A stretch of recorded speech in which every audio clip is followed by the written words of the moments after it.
know we're supposed to divide ourselves into cat people and dog people. Further, this division is supposed to reveal some essential part of our personalities. I feel like this all started with a dumpy couple in Ohio in 1952 that couldn't talk about their actual problems and ended up inspiring Kathy cartoons. I am generally a dog person by default because cats tend to make my lungs shut down and I need those. When I was a child with sturdier allergy responses, I had a cat named Mahany. I loved Mahany. She was huge and half a tail and defended me with the vicious intensity of a mother bear. She tore up a babysitter one night who probably looked at me with less than adoration. This attack left the sitter frightened of Mahany, and I used this to my advantage. I would stroke the cat while staring at the sitter like a demon. You better think good thoughts about me, lady. Also, some high C would be nice. Flash forward some decades, and I never really had any cats after Mahany. That I liked. Don't get me wrong, I never hated them, although I have said I hated them because cat lovers, much like soccer fans, are extremely easy to troll. I just didn't connect. This was mostly due to an allergy thing, I confess, but when you start out with a personal guard cat, it's a high bar. With all that in mind, I was very nervous meeting Jaws. Jaws is Bev's cat. Bev is my wife, but before that, she was a girl who I liked who had a cat. Like I said, I have a histamine issue around cats, so this could have been really bad. No woman would ever choose me over a cat, and I would never blame them. Aside from the allergies, I know from experience that cats can be territorial and protective. He may not lacerate me to the point of exsanguination, but he could certainly pee directly into my eyes while I slept. Who knows? Cats are crazy. Did I mention Jaws is crazy? Dang, I should have mentioned that. Jaws was hit by a car and left for dead. He was discovered in a trash can, taken to a vet, and rehabilitated.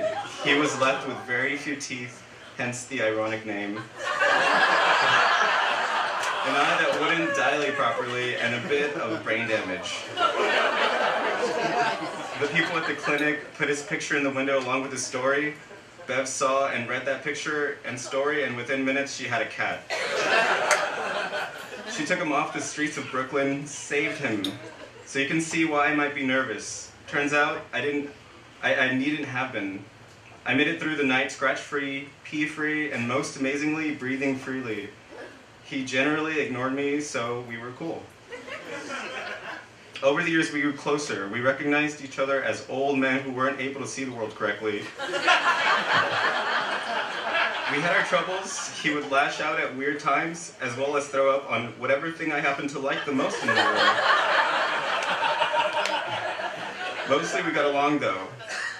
Once, he was on my dresser, and as I was walking by, he raised a paw in the air. I stopped for a second, confused, then pressed my palm to his, whereupon he coiled it back under his chest and closed his eyes. Yeah, he fucking high-fived me. I realized how much he meant to me one night when he disappeared.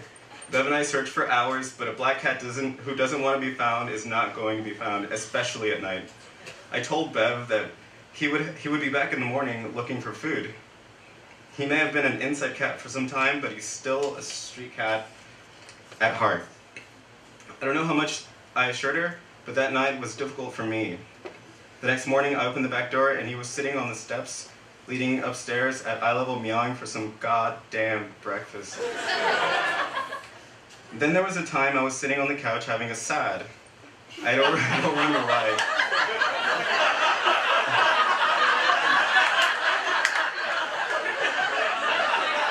I probably saw a Cascade commercial that reminded me of a mistake I made in high school.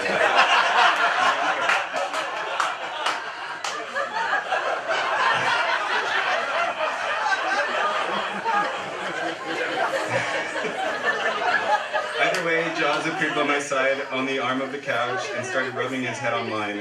I was nearly instantly better. This scene has been repeated so many times over the years that I've lost count, and every time it made me love that cat more. Yeah, okay, I said it, I love the damn cat. But it wasn't some sort of bullshit, oh hey, cats, I love cats. It was a love developed over years of ups and downs. It developed because he was a cranky, solitary asshole who preferred to sleep in our sink and yet drug himself out to help you at your lowest points. He wasn't some pillow prince constantly doling out false affection so you would fill his fat ass with treats. He was a cat who was given a second chance when someone left him for garbage, and he truly knew when you were in pain, and he would have been there because he loved you, and that made me love him back. You may have noticed some past tense there. Jaws had some problems with his kidneys, you see. These problems became too much even for a tough son of a bitch like Jaws. I am grateful that fate brought us into each other's lives, and I will miss him terribly. I ain't asking anybody to do or say anything. I just thought he was important enough for a bit of a eulogy.